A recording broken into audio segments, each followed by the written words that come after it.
You're listening to the Corbett Report.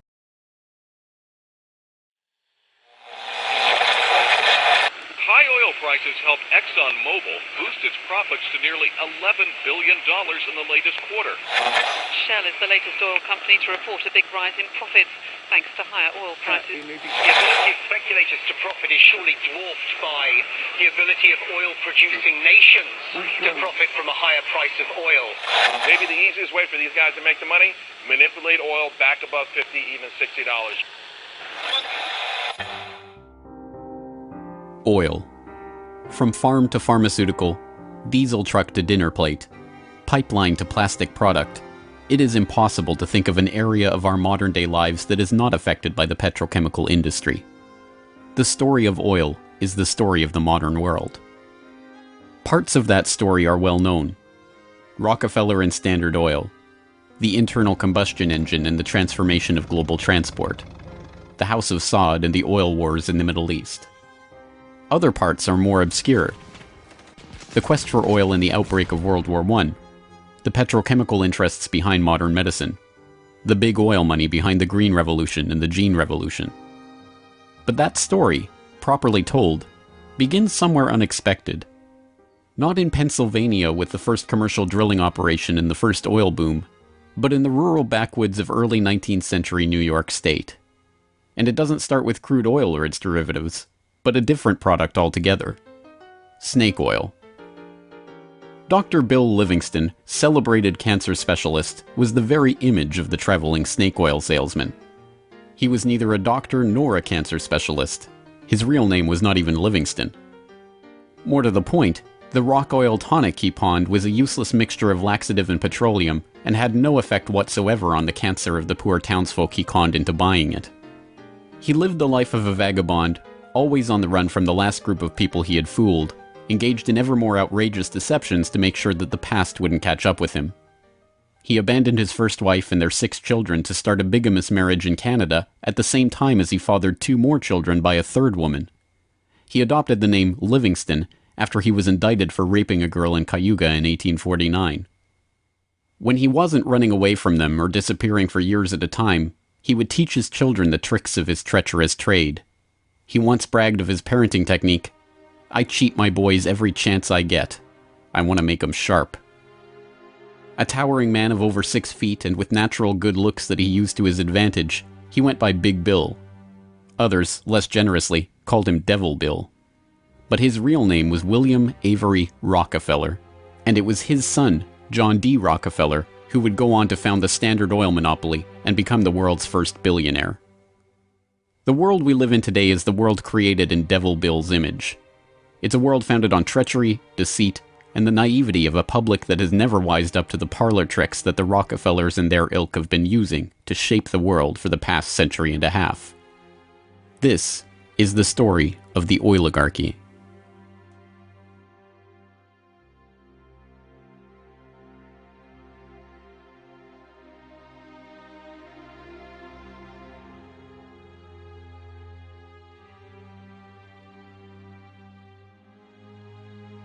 Titusville, 1857. A most unlikely man alights from a railway car into the midst of this sleepy western Pennsylvania town on the shores of Oil Creek. Colonel Edwin Drake. He's from the Pennsylvania Rock Oil Company, and he's here on a mission: to collect oil. Like Dr. Bill, Drake isn't really a colonel. The title is bestowed on him by George Bissell and James Townsend, a lawyer and a banker who started the Pennsylvania Rock Oil Company after they discovered they could distill the region's naturally occurring Seneca oil into lamp oil or kerosene. Drake is actually an unemployed railroad conductor who talked himself into a job after staying at the same hotel as Bissell the year before. Calling him a colonel, it is hoped, will help win the respect of the locals. The locals think he's crazy anyway. Seneca oil is indeed plentiful, bubbling out of seeps and collecting in the creek, but other than as a cure-all medicine or grease for the local sawmill's machinery, it's hardly seen as something valuable. In fact, it can be a downright nuisance, contaminating brine wells that supply Pittsburgh's booming salt industry. Still, Drake has a task to complete: finding a way to collect enough oil to make the distillation of Seneca oil into lamp oil profitable. He tries everything he can think of, The Native Americans had historically collected the oil by damming the creek near a seep and skimming the oil off the top. But Drake can only collect 6 to 10 gallons of oil a day this way, even when he opens up extra seeps. He tries digging a shaft, but the groundwater floods in too quickly. By the summer of 1859, he's desperate. Drake is running out of ideas, Bissell and Townsend are running out of patience, and, most importantly, the company is running out of funds. He turns to Uncle Billy Smith, a Pittsburgh blacksmith who had experience drilling brine wells with steam-powered equipment. They get to work drilling down through the shale bedrock to reach the oil. It's maddeningly slow work, with the crude equipment struggling to get through 3 feet of bedrock a day. By August 27th, they've drilled down 69.5 feet. Drake has used the last of his funds, and Bissell and his partners have decided to close up the operation. On August 28th, they strike oil.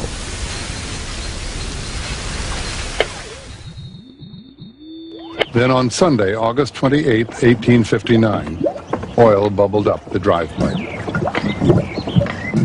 Uncle Billy and his son Sam bailed out several buckets of oil.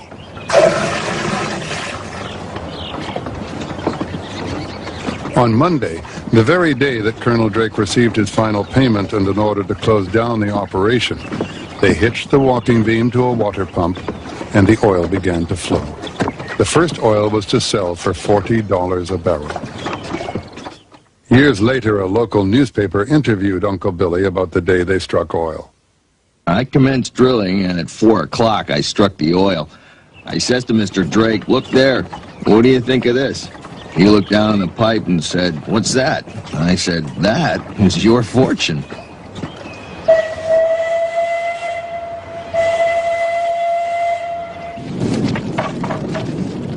Drake's well proved that by drilling for it, oil could be found in abundance and produced cheaply. Overnight, a whole new industry was born.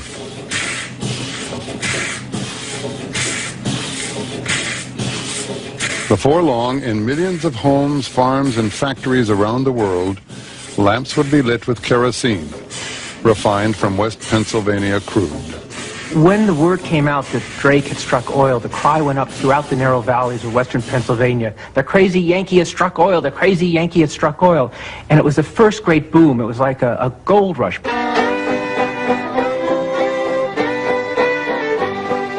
Down in Pennsylvania, there is plenty oil, they say. Petroleum, petroleum, we must all have some. Overnight, the quiet farming backwoods of rural Pennsylvania was transformed into a bustling oil region, with prospectors leasing up flats, towns springing up from nowhere, and a forest of percussion rigs covering the land. The first oil boom had arrived. Already poised to make the most of this boom was a young up-and-coming bookkeeper in Cleveland with a head for numbers, John Davison Rockefeller. He had 2 ambitions in life, to make $100,000 and to live to be 100 years old. John D. set off to make his fortune in the late 1850s, armed with a $1,000 loan from his father, Devil Bill. Grandfather never finished high school and went to Cleveland, having borrowed $1,000 from his father to start business, paid 9% interest on it, incidentally. And he read about the oil business just beginning and got interested and came to realize that it was a very volatile business at the time. In 1863, seeing the oil boom and sensing the profits to be made in the fledgling business, Rockefeller formed a partnership with fellow businessmen Maurice B. Clark and Samuel Andrews, a chemist who had built an oil refinery but knew little about the business of getting his product to market. 2 years later, the shrewd John D. bought out his partners for $72,500 and, with Andrews as partner, launched Rockefeller and Andrews. By 1870, after 5 years of strategic partnerships and mergers, Rockefeller had incorporated Standard Oil. The story of the rise of Standard Oil is an oft-told one. In a move that would transform the American economy, Rockefeller set out to replace a world of independent oil men with a giant company controlled by him. In 1870, begging bankers for more loans, he formed Standard Oil of Ohio. year, he quietly put what he called Our Plan, his campaign to dominate the volatile oil industry, into devastating effect. Rockefeller knew that the refiner with the lowest transportation cost could bring rivals to their knees.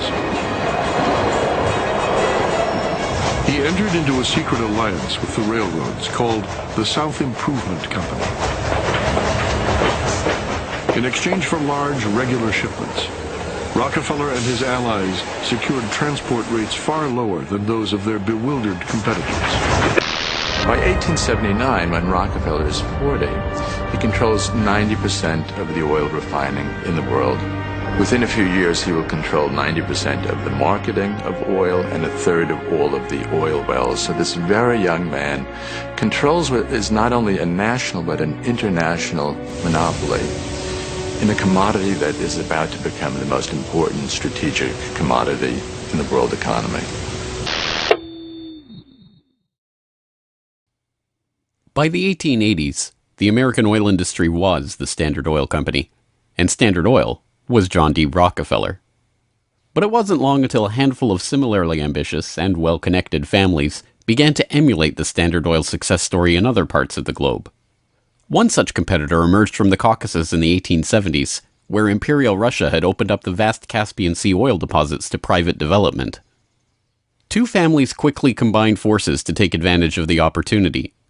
The Nobels, led by Ludwig Nobel and including his dynamite-inventing, prize-creating brother Alfred, and the French branch of the infamous Rothschild banking dynasty, led by Alphonse Rothschild. In 1891, the Rothschilds contracted with M. Samuel & Co., a Far East shipping company headquartered in London and run by Marcus Samuel, to do what had never been done before: ship their Nobel-supplied Caspian oil through the Suez Canal to East Asian markets. The project was immense. It involved not only sophisticated engineering to construct the first oil tankers to be approved by the Suez Canal Company, but the strictest secrecy. If word of the endeavor was to get back to Rockefeller through his international intelligence network, it would risk bringing the wrath of Standard Oil, which could afford to cut rates and squeeze them out of the market. In the end, they succeeded, and the first bulk tanker, the Murex, sailed through the Suez Canal in 1892 en route to Thailand.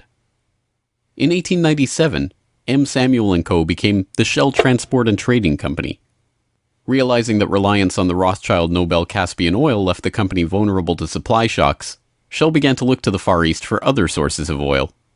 In Borneo, they ran up against Royal Dutch Petroleum, established in The Hague in 1890 with the support of King William III of the Netherlands, to develop oil deposits in the Dutch East Indies. The two companies, fearing competition from Standard Oil, merged in 1903 into the Asiatic Petroleum Company, jointly owned with the French Rothschilds, and in 1907 became Royal Dutch Shell. Another global competitor to the Standard Oil throne emerged in Iran at the turn of the 20th century.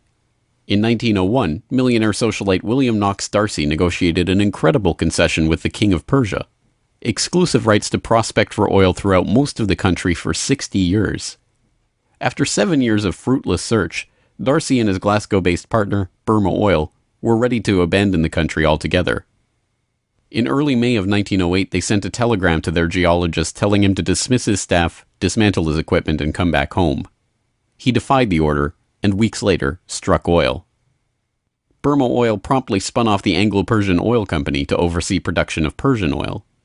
The British government took 51% majority control of the company's shares in 1914 at the behest of Winston Churchill, then First Lord of the Admiralty, and survives today as BP. The Rothschilds and Nobels, the Dutch royal family, the Rockefellers. These early titans of the oil industry and their corporate shells pioneered a new model for amassing and expanding fortunes hitherto unheard of. They were the scions of a new oligarchy, one built around oil and its control, from wellhead to pump. But it was not just about money. The monopolization of this, the key energy resource of the 20th century, helped secure the oligarchs not just wealth, but power over the lives of billions. Billions who came to depend on black gold for the provision of just about every aspect of their daily lives. In the late 19th century, however, it was by no means certain that oil would become the key resource of the 20th century. As cheap illumination from the newly commercialized light bulb began to destroy the market for lamp oil, The oligarchs were on the verge of losing the value from their monopoly. But a series of lucky strikes was about to catapult their fortunes even further. The very next year after the commercial introduction of the light bulb, another invention came along to save the oil industry. German engineer Carl Benz patented a reliable two-stroke internal combustion engine. The engine ran on gasoline, another petroleum byproduct, and became the basis for the Benz motor wagon that, in 1888, became the first commercially available automobile in history. And with that stroke of luck, the business that Rockefeller and the other oligarchs had spent decades consolidating was saved. But more luck was needed to ensure the market for this new engine.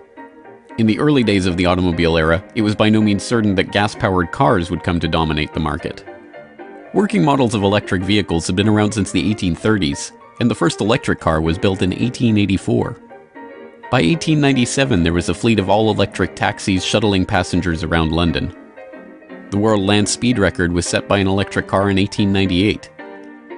By the dawn of the 20th century, electric cars accounted for 28% of the automobiles in the United States.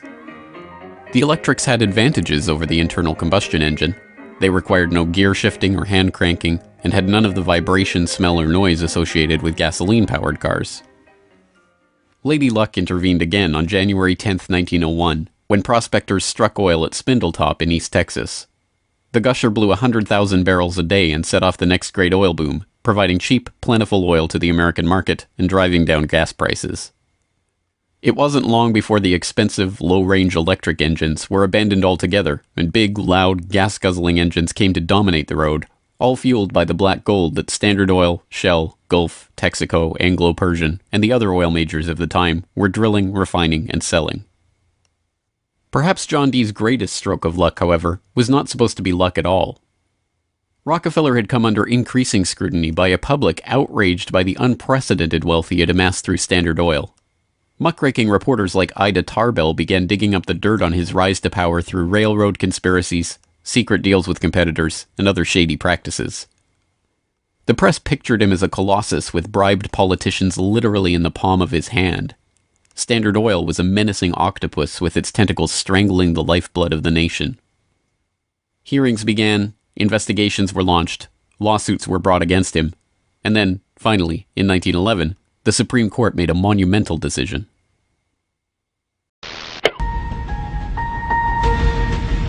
On May 15, 1911, the Supreme Court of the United States declared that Standard Oil was a monopoly in restraint of trade and should be dissolved. Rockefeller heard of the decision while golfing at Kykuit with a priest from the local Catholic Church, Father J.P. Lennon. And Rockefeller reacted with amazing aplomb. He turned to the Catholic priest and said, "Father Lennon, have you some money?" And the priest was very startled by the question and said, "No." And then he said, "Why?" And Rockefeller replied, "Buy Standard Oil." As Rockefeller foresaw, the individual Standard Oil companies were worth more than the single corporation. In the next few years, their shares doubled and tripled in value. By the time the reign of cash was over, Rockefeller had the greatest personal fortune in history, nearly 2% of the American economy. And it was really losing the antitrust case that converted John D. Rockefeller into history's first billionaire. So that Standard Oil was punished in the federal antitrust case, but John D. Rockefeller Sr. most assuredly was not. To the amazement of the world, Rockefeller's punishment had in fact been his reward. Rather than being taken down a peg, the splitting up of the Standard Oil monopoly had launched him as the world's only acknowledged billionaire at a time when the average annual income in America was $520. Rockefeller's story was perfectly mirrored by the story of Colonel Edwin Drake. Having struck oil in Titusville and given rise to a billion-dollar global industry, Drake had not had the foresight to patent his drilling technique or even to buy up the land around his own well. He ended up in poverty, relying on an annuity from the state of Pennsylvania to scrape together a living, and dying in 1880. For the oligarchy, the lesson of the rise of Rockefeller was obvious. The more ruthlessly that monopoly was pursued, the tighter that control was grasped, the greater the lust for power and money, the greater the reward would be in the end. From now on, no invention would derail the oil majors from their quest for total control. No competition would be tolerated. No threat to the oligarchs would be allowed to rise.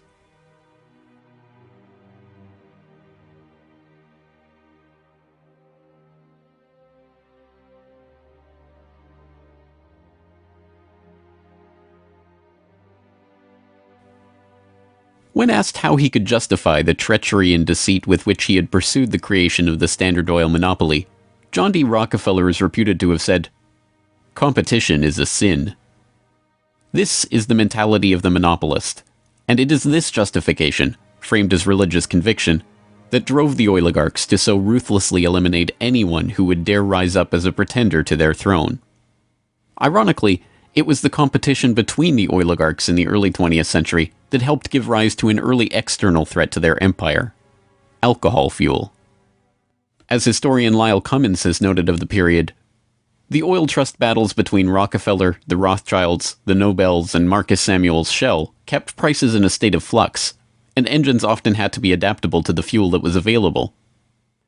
In many areas where oil wasn't available, the alternative was alcohol. Ethyl alcohol had been used as fuel for lamps and engines since the early 19th century. Although it was generally more expensive, alcohol fuel offered a stability of supply that was alluring, especially in areas like London or Paris that did not have predictable access to oil supplies. Alcohol has a lower heat value, or BTU, than gasoline, but a series of tests by the U.S. Geological Survey and the U.S. Navy in 1907 and 1908 proved that the higher compression ratio of alcohol engines could perfectly offset the lower heat value, thus making alcohol and gasoline engines fuel economy equivalent. One early supporter of alcohol fuel was Henry Ford, who designed his Model T to run on either alcohol or gasoline. Sensing an opportunity for new markets to boost the independent American farms that he felt were vital to the nation, Henry Ford told the New York Times, "The fuel of the future is going to come from fruit like that sumac out by the road, or from apples, weeds, sawdust, almost anything. There is fuel in every bit of vegetable matter that can be fermented." Farmers, looking to capitalize on this, lobbied for the repeal of a $2.08 per gallon alcohol tax that had been imposed to help pay for the Civil War. They were aided by those who saw fuel alcohol as a way to break the oligarchs' monopoly. In support of a bill to repeal the alcohol tax, President Teddy Roosevelt told the U.S. Congress in 1906, "The Standard Oil Company has, largely by unfair or unlawful methods, crushed out home competition. It is highly desirable that an element of competition should be introduced by the passage of some such law as that which has already passed the House, putting alcohol used in the arts and manufactures upon the free list." The alcohol tax was repealed in 1906, and for a time corn ethanol at 14 cents a gallon was cheaper than gasoline at 22 cents a gallon. The promise of cheap, unpatentable, unmonopolizable fuel production open to anyone with raw vegetable matter and a still, swept the nation. But cheap, plentiful fuel that can be grown and produced locally and independently is not what the oligarchs had in mind.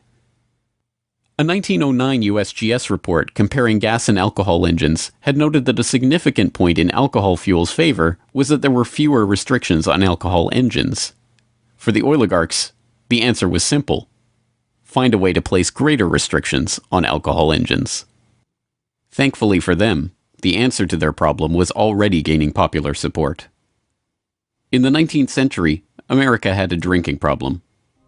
By 1830, the average American over 15 years old drank 7 gallons of pure alcohol per year, 3 times higher than today's average. This led to the first anti-alcohol movements in the 1830s and 1840s, and the formation of the Prohibition Party in 1869, and the Women's Christian Temperance Union in the 1870s. The movement enjoyed widespread and growing support, but had few political successes. Maine flirted with prohibition by outlawing the sale and manufacture of liquor in 1851, but the ban only lasted 5 years. This changed with the formation of the Anti-Saloon League in Standard Oil's birth state of Ohio in 1893. The ASL was started by John D. Rockefeller's longtime personal friend Howard Hyde Russell, and was bankrolled in part by generous annual donations from Rockefeller himself. The ASL, with Rockefeller's backing, quickly became the driving force behind a national movement to outlaw the production and sale of alcohol. Rockefeller was a teetotaler himself, not from moral concern, but because he was afraid that good cheer among friends would lead to his downfall in business. Stephen Harkness, one of the silent partner investors in Standard Oil and a director in the company until his death, had caught Rockefeller's eye when he made a fortune buying up whiskey in advance of a new excise tax that he had been tipped about and selling it at a huge profit after the tax kicked in. No, Rockefeller and Standard Oil were not concerned about the moral state of the nation, except as far as it impacted their bottom line. But when Prohibition did come in 1920, it had an interesting side effect. Although it didn't ban the use of ethanol as a fuel directly, it did lead to increasingly burdensome restrictions, requiring producers to add petroleum products to their ethanol to make it poisonous before it could be sold. Alcohol fuel, now completely unable to compete with gasoline, was abandoned altogether by the automobile industry. Another existential threat to the vast fortunes of the early oligarchs was to require an even greater effort at social engineering: public transportation. By the end of World War I, private car ownership was still a relative rarity. Only 1 in 10 Americans owned a car. Rail was still the transportation of choice for the vast majority of the public, and city dwellers in most major cities relied on electric trolley networks to transport them around town. In 1936, General Motors formed a front company, National City Lines, along with Firestone Tire and Standard Oil of California, to implement a process of bustitution, scrapping streetcars and tearing up railways to replace them with GM's own buses running on Standard Oil-supplied diesel. The plan was remarkably successful. As historian and researcher F. William Engdahl notes in Myths, Lies, and Oil Wars, by the end of the 1940s, GM had bought and scrapped over 100 municipal electric transit systems in 45 cities and put gas-burning GM buses on the streets in their place. By 1955, almost 90% of the electric streetcar lines in the United States had been ripped out or otherwise eliminated.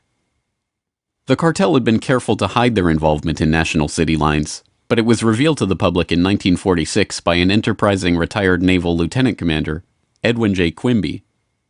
He wrote a manifesto exposing what he called a careful, deliberately planned campaign to swindle you out of your most important and valuable public utilities, your electric railway system. He uncovered the oligarchs' stock ownership of National City Lines and its subsidiaries, and detailed how they had step-by-step bought up and destroyed the public transportation lines in Baltimore, Los Angeles, St. Louis, and other major urban centers. Quimby's warning caught the attention of federal prosecutors, and in 1947, National City Lines was indicted for conspiring to form a transportation monopoly and conspiring to monopolize sales of buses and supplies. In 1949, GM, Firestone, Standard Oil of California, and their officers and corporate associates were convicted on the second count of conspiracy. The punishment for buying up and dismantling America's public transportation infrastructure? A $5,000 fine. H.C. Grossman, who had been the director of Pacific City Lines when it oversaw the scrapping of Los Angeles' $100 million Pacific Electric system, was fined exactly $1. Unsurprisingly, GM and its associates did not remain in the doghouse for long. In 1953, President Eisenhower appointed Charles Wilson, then the president of General Motors, as Secretary of Defense. Wilson, with Francis DuPont of the Rockefeller-connected DuPont family as chief administrator of federal highways, oversaw one of the largest public works projects in American history, the creation of the interstate highway system. With a war-era excise tax on train tickets still in place, and federally funded highways and airports providing cheaper alternatives, rail travel declined a startling 84% between 1945 and 1964. This social engineering paid off well for Standard Oil and its growing list of petrochemical associates. In the 2.5 decades after the outbreak of World War II, vehicle production in Detroit almost tripled, from 4.5 million cars a year in 1940 to over 11 million in 1965. As a result, sales of refined gasoline over the same period rose 300%. But Rockefeller was not the only oligarch working to crush all opposition to his monopoly. Across the pond, the European oligarchs were working to protect their own oil investments from upstart competitors. In 1889, a consortium of German investors led by Siemens Deutsche Bank obtained a concession from the Turkish government for extension of a railway line connecting Berlin to Basra on the Persian Gulf via Baghdad in what was then part of the Ottoman Empire. The Berlin-Baghdad railway concession was for 99 years and came with mineral rights for 20 kilometers on either side of the line. An especially lucrative deal since the rail cut right through the heart of the still untapped Mesopotamian oil region south of Mosul along the Tigris River. For the powers behind the British Empire, concerned with the military rise of Germany, this deal was unacceptable. Well, Germany, in the end of the 19th century, was looking for outlets for its exports, its industrial exports, as the German economy was growing like China is growing in the last 30 years. And they decided that Turkey would be an ideal strategic trade partner for Germany. And Georg von Siemens, one of the directors of Deutsche Bank, came up with a strategy to extend a railway from Berlin all the way down to Baghdad, which was then part of the Ottoman Empire, Baghdad in Iraq today, near the Persian Gulf. And German military began training the Turkish military. The German industry began investing in Turkey. They saw a huge potential market to begin bringing Turkey into the 20th century economically. Well, Deutsche Bank also negotiated mineral rights. I think it was 20 kilometers on either side of the railway. And it was already known in 1914 that Mosul and these other areas contained huge petroleum deposits. Well, why is that significant? At the end of the century, 19th century, Jack Fisher, the Lord of the Admiralty and the head of the Royal Navy, advocated the conversion of the British Navy from coal-fired to oil-fired, that it would have a qualitative strategic improvement in their every aspect of warship design. And since Britain didn't know that they had any oil back then, they went to Persia and swindled the Shah at that time out of oil rights in Persia. They went to Kuwait and backed a coup d'etat of the Al-Sabah family to be a British pawn, and they literally wrote a contract with him that nothing that Kuwait does with the outside world will be done without approval of the British governor. And Kuwait was known to have oil and lying right on the Persian Gulf. Well, the British looked at this railway plan of the Germans going right down to Baghdad and said, my God, you can put soldiers on rail cars and bring them down and threaten the oil lifeline of the British Navy. This is a strategic move by the Germans. It also would make Germany independent of the British control of the seas. The British oligarchs, including the British Crown with its hidden controlling stake in Anglo-Persian oil and the Rothschilds merchant Marcus Samuel at Royal Dutch Shell, sought to counter this German threat to their commercial and strategic interests. They used Armenian-born, naturalized British citizen Calouste Gulbenkian, the architect of the Royal Dutch Shell merger, in order, as he later recalled, to see British influence get the upper hand in Turkey against the Germans. If that was his task, it was a remarkable success. In 1909, the British set up the Turkish National Bank, which was Turkish in name only. Founded by London banker Sir Edward Castle and with directors like Hugo Baring of the Barings banking family, Castle himself, and Gulbenkian, the bank set up the Turkish Petroleum Company in 1912. Formed explicitly to exploit the petroleum-rich oil fields of Iraq, then part of the Ottoman Empire, Gulbenkian brokered a deal that forced Deutsche Bank, with its 40-kilometer concessions along the oil-rich Baghdad railway line, into a junior partnership in the company.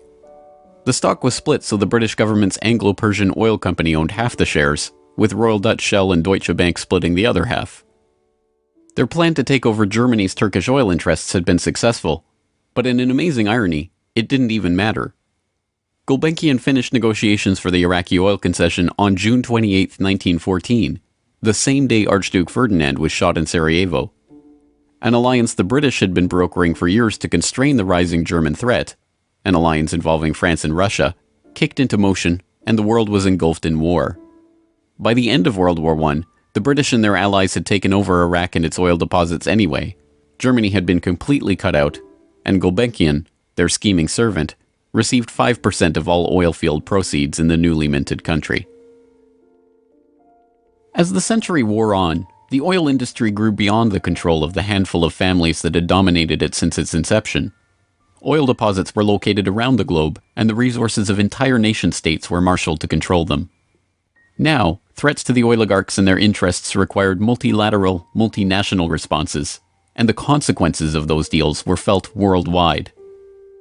The story of the oil shock of 1973, as it has been delivered to us by the history books, is well known. By the late 1960s, the nation relied on imported oil to keep the economy strong. Then, in the early 1970s, oil-dependent America's nightmares came true.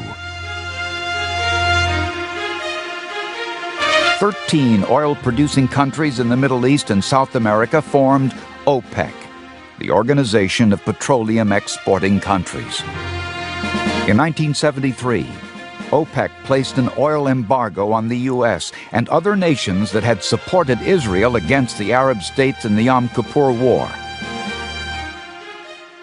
The American economy went into a tailspin as gas shortages gripped the nation. Few, however, know that the crisis and its ensuing response was in fact prepared months ahead of time at a secret meeting in Sweden in 1973. The meeting was the annual gathering of the Bilderberg Group, a secretive cabal formed by Prince Bernhard of the Netherlands in 1954. The Dutch royal family not only gave its royal imprint to Royal Dutch Petroleum, they are still rumored to be, along with the Rothschilds, one of the largest shareholders in Royal Dutch Shell, from the days when Queen Wilhelmina's Anglo-Dutch petroleum holdings and other investments made her the world's first female billionaire, right through to today. Bernhard's guest list at the Bilderberg Group reflected his position in the oligarchy.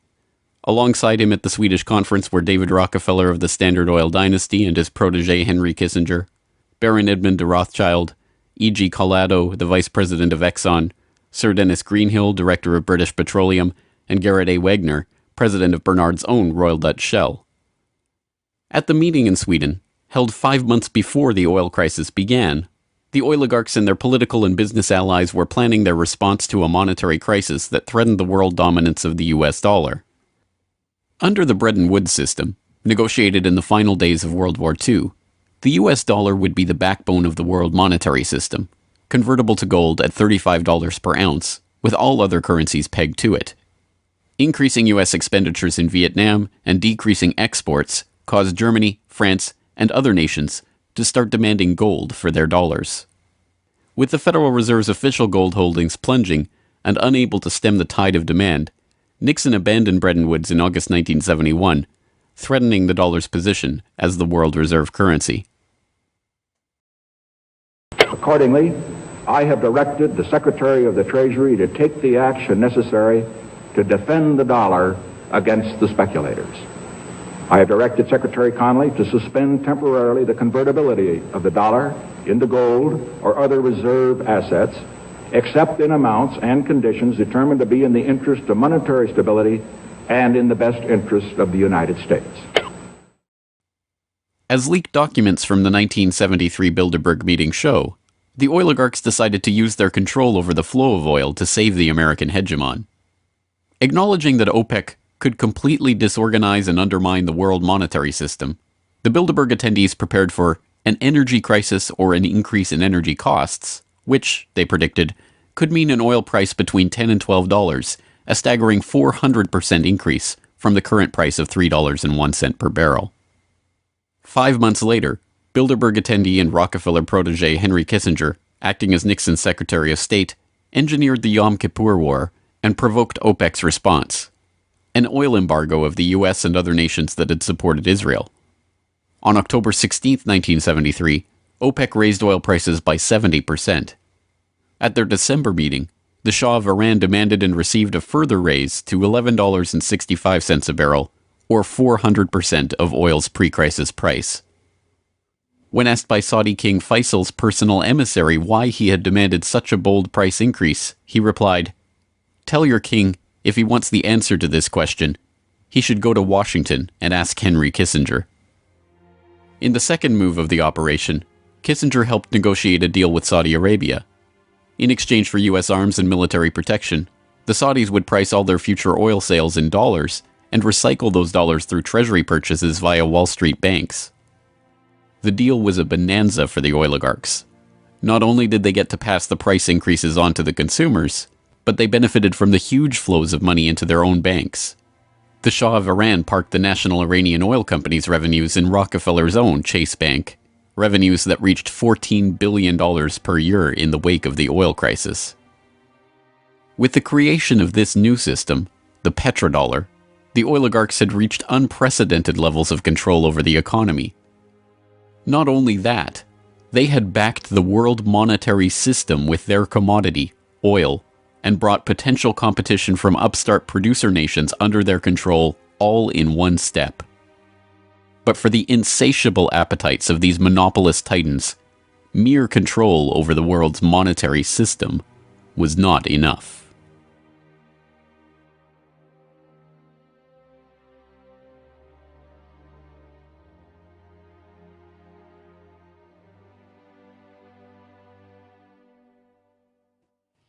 In the 19th century, railroad conspiracies and predatory pricing had been enough to assure the oligarchs' monopoly.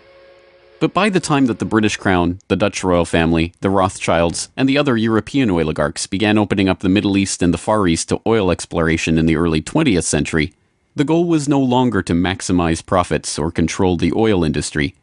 It was not even to control international diplomacy. It was to control and shape the world itself, its resources, its environment, and its people.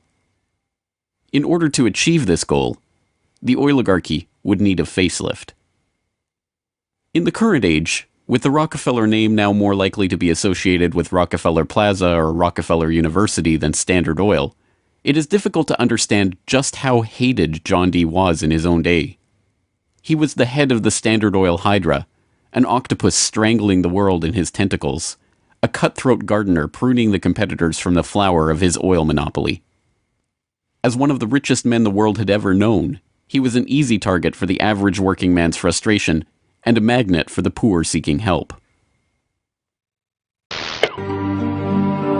He received on average 50 to 60,000 letters a month asking for help. Dozens of people followed him in the street. Literally, crowds stood around the Standard Oil offices, waiting for him to come out. Little children, painfully thin, crying in the street and so on. Rockefeller felt overwhelmed. Besieged by the downtrodden, despised by the working man, hounded by Ida Tarbell and the muckraking press, John D. had the mother of all PR problems. The answer was simple: invent the PR industry. He hired Ivy Ledbetter Lee, a journalist turned communications expert who invented the modern public relations industry, to burnish the Rockefellers' tarnished image. It was Lee that suggested giving the family name to Rockefeller Center and filming John D. handing out dimes in public. An early master of public relations, Lee used the media which the muckrakers had used to disgrace Rockefeller to turn him into a sympathetic figure. Ivy Lee recognized early the power of the new moving picture and used newsreels to show a remarkably benevolent Rockefeller. I am very grateful to you and to a host of people who are so kind and good to me all the time. Why? Because you're so good to everybody. Yes, you are. As Ivy Lee began to kind of control his public image, he became oddly a kind of American character. And people kind of warmed to him in a bizarre sort of way. It was like having Frankenstein on the loose walking around New York City or something like that, with a cane and a long hat. Although this plane never takes off, this photo opportunity was presented as Senior's first flight. Perhaps Ivy Lee's most brilliant public relations move was the casting of Rockefeller as the man who gave out dimes. Don't you give a dime, Mr. Rockefeller?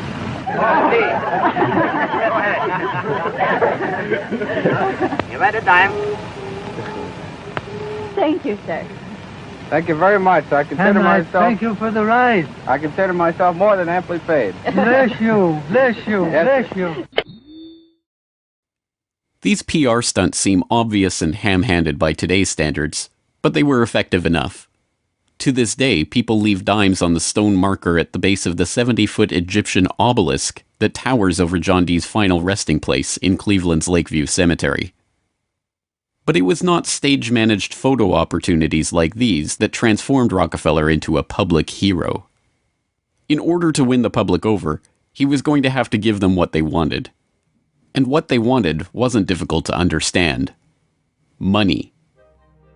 But just as his father, Devil Bill, had taught him to do in all his business dealings, Rockefeller made sure to get the better end of the bargain.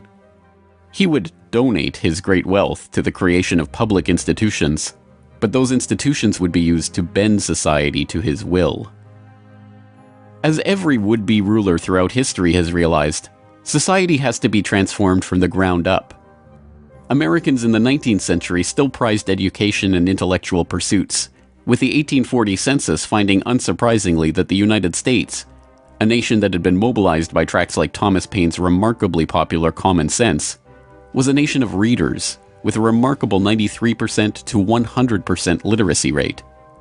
Before the first compulsory schooling laws in Massachusetts in 1852, education was private and decentralized, and as a result classical education, including study of Greek and Latin and a solid grounding in history and science, was widespread. But a nation of individuals who could think for themselves was anathema to the monopolists. The oligarchs needed a mass of obedient workers, an entire class of people whose intellect was developed just enough to prepare them for lives of drudgery in a factory. Into the midst stepped John D. Rockefeller with his first great act of public charity, the establishment of the University of Chicago. He was aided in this task by Frederick Taylor Gates, a Baptist minister that Rockefeller befriended in 1889 and who would go on to be John Dee's most trusted philanthropic advisor. Gates would go on to write a short tract, The Country School of Tomorrow, that laid out the Rockefeller plan for education. In our dream, we have limitless resources, and the people yield themselves with perfect docility to our molding hand. The present educational conventions fade from our minds, and, unhampered by tradition, we work our own goodwill upon a grateful and responsive folk. We shall not try to make these people or any of their children into philosophers, or men of learning or science. We are not to raise up from among them authors, orators, poets, or men of letters. We shall not search for embryo great artists, painters, musicians, nor will we cherish even the humbler ambition to raise up from among them lawyers, doctors, preachers, politicians, statesmen, of whom we now have ample supply. Although Rockefeller's resources weren't exactly limitless, they might as well have been. In 1902, he established the General Education Board to help implement Gates's vision for the Country School of Tomorrow with a staggering $180 million endowment. The Rockefeller influence on education was felt almost immediately, and it was amplified by help from fellow monopolists of the era who were approaching the topic of philanthropy from the same angle. Although best known as a steel magnate, Andrew Carnegie's fortune started on the railroads transporting Rockefeller's Standard Oil around the country, and was greatly magnified by a lucrative investment in property near Oil Creek that provided steady, profitable oil sales. In 1905, he established the Carnegie Foundation for the Advancement of Teaching, a tax-free foundation through which Carnegie and his appointees could direct the development of the education system in the United States, and, eventually, worldwide. In 1910, Rockefeller followed suit by establishing the Rockefeller Foundation, which became the tax-free umbrella organization for his philanthropic ambitions. As the Reese Committee, a congressional investigation into the activities of these tax-free foundations in the 1950s, discovered, it wasn't long before Carnegie's endowment approached Rockefeller's foundation with a proposal to cooperate on their shared desire to transform the American education system in their own image. Norman Dodd, the director of research for the congressional committee who was granted access to the Carnegie Endowment's board minutes, explains. So they approach the Rockefeller Foundation with the suggestion that that portion of education which could be considered domestic be handled by the Rockefeller Foundation, and that portion, which is international, should be handled by the endowment. And they then decide that the key to the success of these two operations lay in an alteration in the teaching of American history. So they approach 4 of the then most prominent teachers of American history in the country, people like Charles and Mary Bird, and their suggestion to them is, will they alter the manner in which they present this subject, and they get turned down flat. So they then decide that it is necessary for them to do, as they say, build our own stable of historians. And then they approach the Guggenheim Foundation, which specializes in fellowships, and say, when we find young men in the process of studying for doctorates in the field of American history, and we feel that they are the right caliber, will you grant them fellowships on our say-so? And the answer is yes. So under that condition, eventually they assemble 20. And they take this 20 potential teachers of American history to London, and there they're briefed into what is expected of them when, as and if they secure appointments in keeping with the doctorates they will have earned. And that group of 20 historians ultimately becomes the nucleus of the American Historical Association. And then toward the end of the 1920s, the endowment grants to the American Historical Association $400,000 for a study of our history in a manner which points to what can this country can it look forward to in the future. And that culminates in a 7-volume study, the last volume of which is, of course, in essence, a summary of the contents of the other 6. And the essence of the last volume is the future of this country belongs to collectivism administered with characteristic American efficiency. With this base for transformation firmly established, the Rockefeller Foundation and like-minded organizations embarked on a program so ambitious that it almost defies comprehension. They transformed the practice of medicine.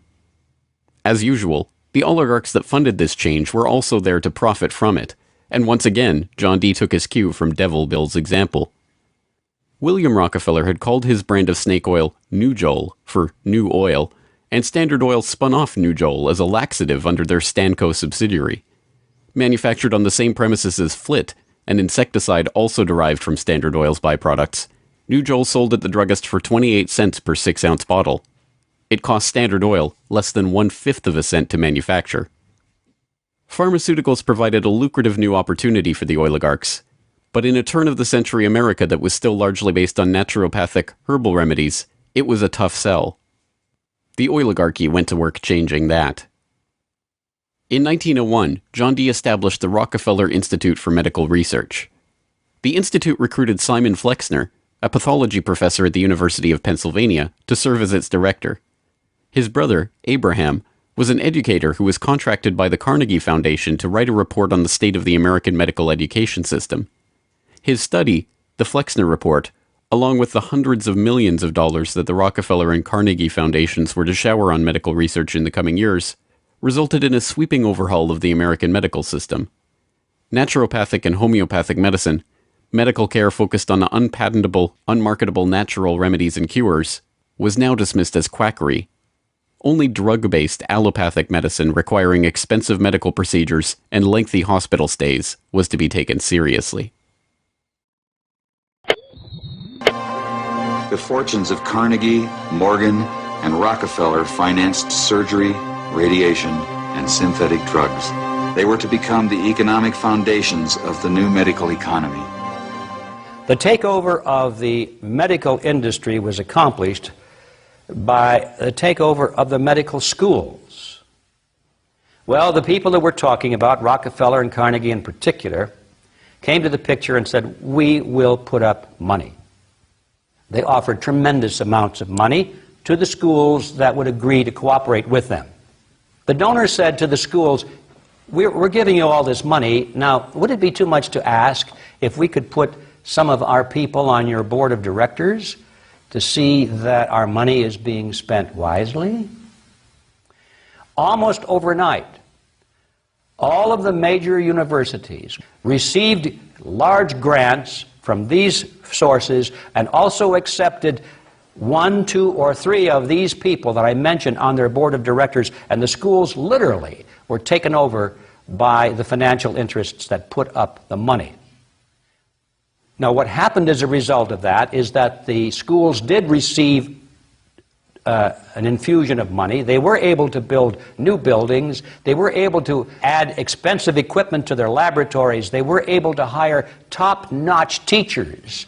But at the same time as doing that, they skewed the whole thing in the direction of pharmaceutical drugs. That was the efficiency in philanthropy. The doctors from that point forward in history would be taught pharmaceutical drugs. All of the great teaching institutions in America were captured by the pharmaceutical interests in this fashion. And it's amazing how little money it really took to do it. The oligarchy birthed entire medical industries from their own research centers and then sold their own products from their own petrochemical companies as the cure. It was Frank Howard, a Standard Oil of New Jersey executive, who would go on to persuade Alfred Sloan and Charles Kettering to donate their fortunes to the cancer center that would then bear their name. As director of research at Sloan Kettering, Howard appointed Cornelius Rhodes, a Rockefeller Institute pathologist, to develop his wartime research on mustard gas for the U.S. Army into a new cancer therapy. Under Rhodes's leadership, nearly the entire program and staff of the Chemical War Service was reformed into the Sloan Kettering Drug Development Program, where they worked on converting mustard gas into chemotherapy. And once again, the Rockefellers' own snake oil was being sold as a cancer cure-all. The oligarchs' interest in the burgeoning pharmaceutical industry converged in companies like IG Farben, a drug and chemical cartel formed in Germany in the early 20th century. Royal Dutch's own Prince Bernhard served on an IG Farben subsidiary's board in the 1930s, and the cartel's American operation, set up in cooperation with Standard Oil, included on its board Standard Oil president Walter Teagle, as well as Paul Warburg of Kuhn-Loeb and Company, itself headed by Jacob Schiff of the Rothschild broker family.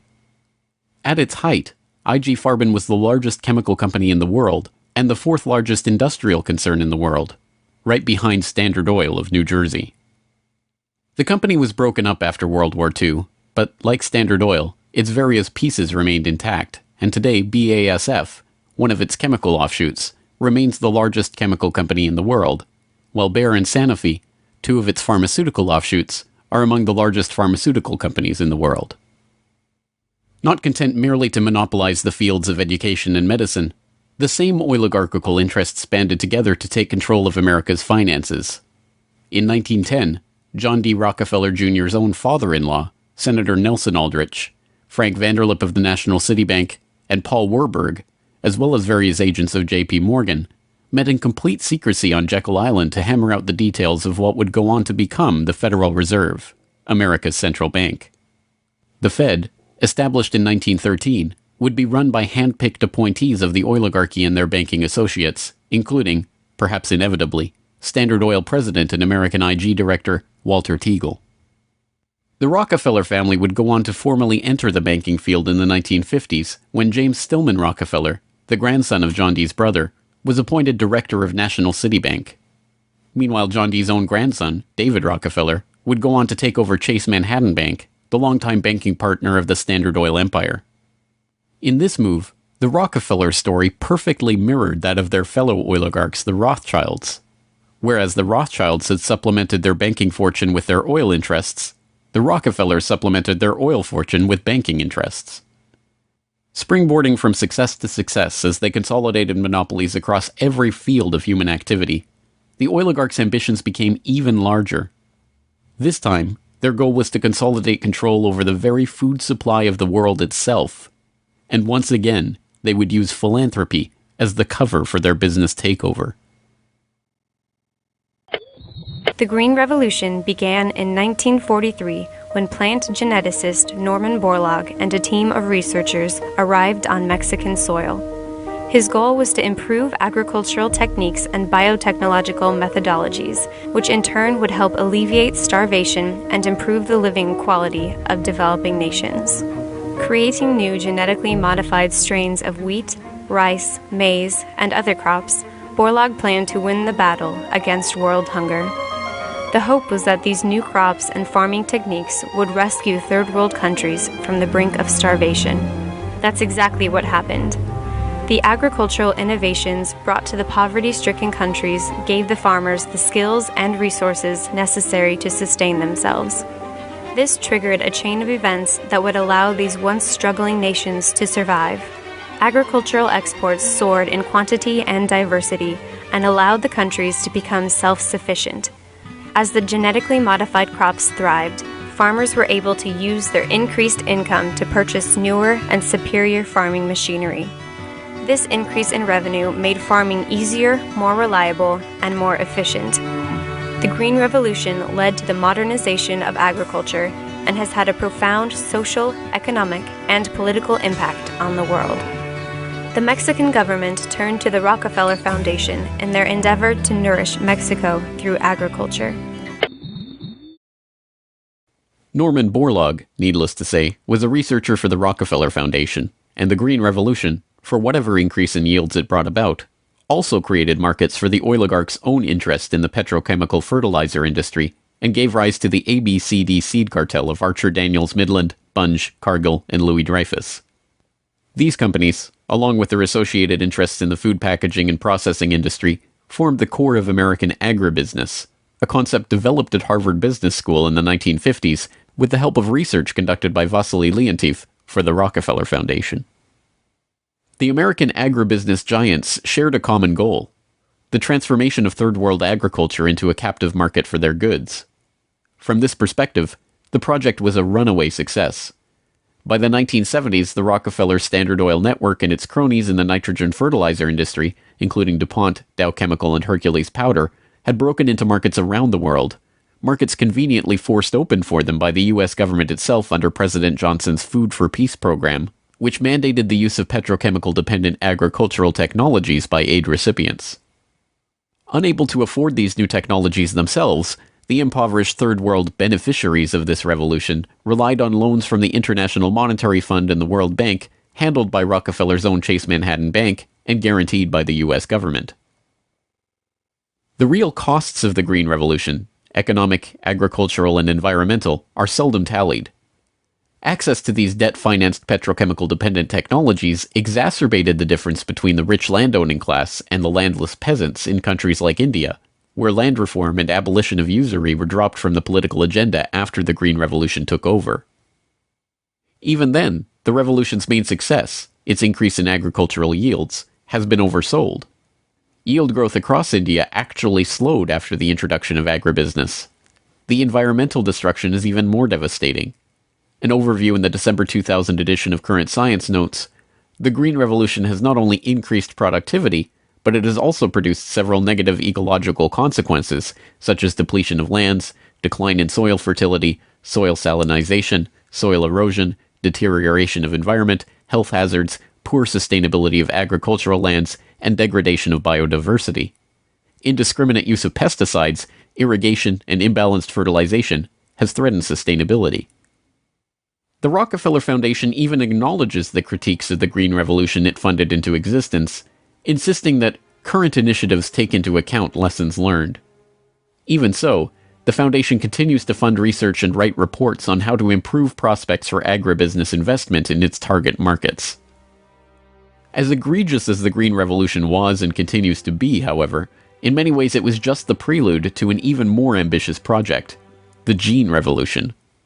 Now the project is not merely to monopolize the technologies, supplies, and chemical inputs for agriculture worldwide, but to monopolize the food supply itself through the replacement of the world's natural seeds with patentable, genetically modified crops.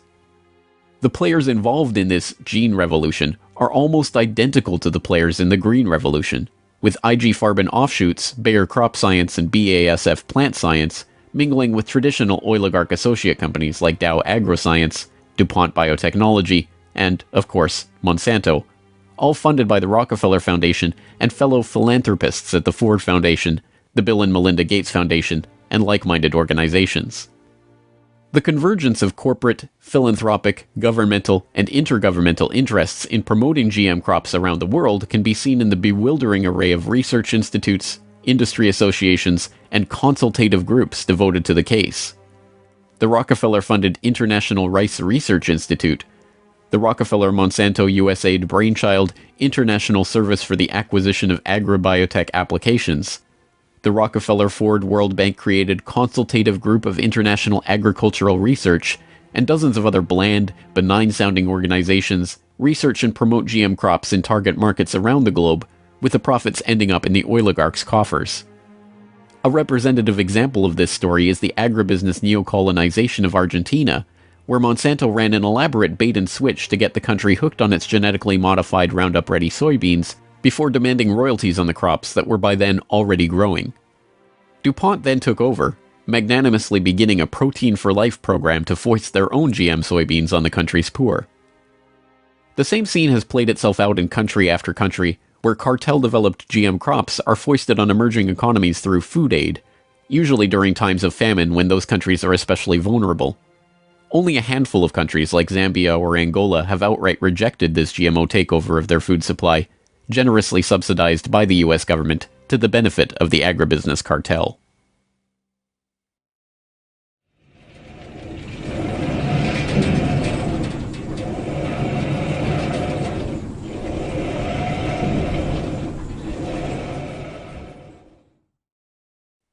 From cutthroat pioneers of the early oil industry to Machiavellian social engineers and geopolitical schemers, the oligarchs have come a long way since the days of Devil Bill's snake oil cure-alls. But his use of every form of deception and trickery to swindle the public informed how John D. and the rest of the oligarchs built up their business interests. As the 20th century drew to a close, it was obvious that for the powerful cartel that built the oil industry, the Rockefellers, the Rothschilds, the British and Dutch royal families, it was no longer about oil, if it ever really was. The takeover of education, of medicine, of the monetary system, of the food supply itself, showed that the aim was much greater than a mere oil monopoly. It was the quest to monopolize all aspects of life, to erect the perfect system of control over every aspect of society, every sector from which any threat of competition to their power could emerge. They had been remarkably, almost unbelievably successful. From oil well to gas pump, farm to fork, hospital to pharmaceutical, drill rig to dollar bill, there was almost no aspect of society that was not under their control. But the oligarchs are not done yet. Their next project, launched in the late 20th century, is almost too ambitious to be comprehended. It is not about oil. It is not about money. It is about the monopolization of life itself. They have spent decades preparing the path for this takeover and marshaled their mind-boggling resources in service of the task.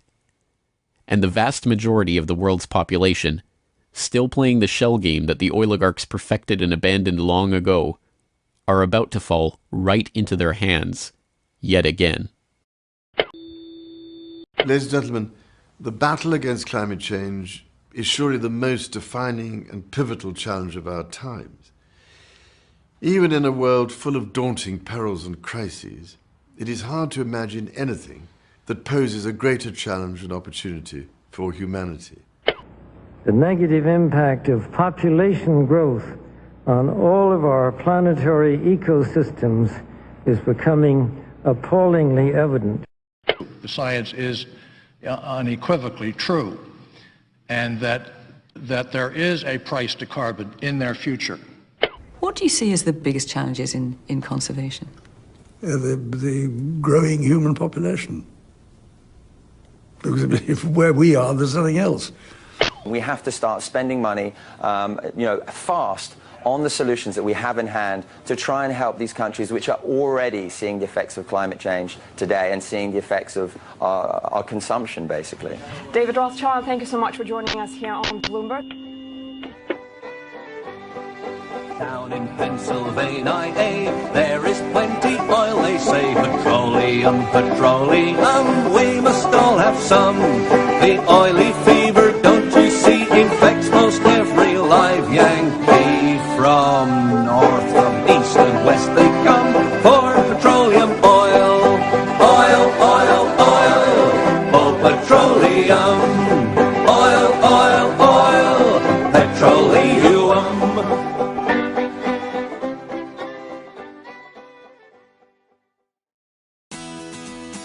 The Corbett Report is brought to you by the Corbett Report subscriber, a weekly newsletter featuring James Corbett's International Forecaster editorial, recommended reading and viewing, discounts on Corbett Report DVDs, and once a month, a subscriber-only video. Sign up today to start receiving your copy at corbettreport.com/support.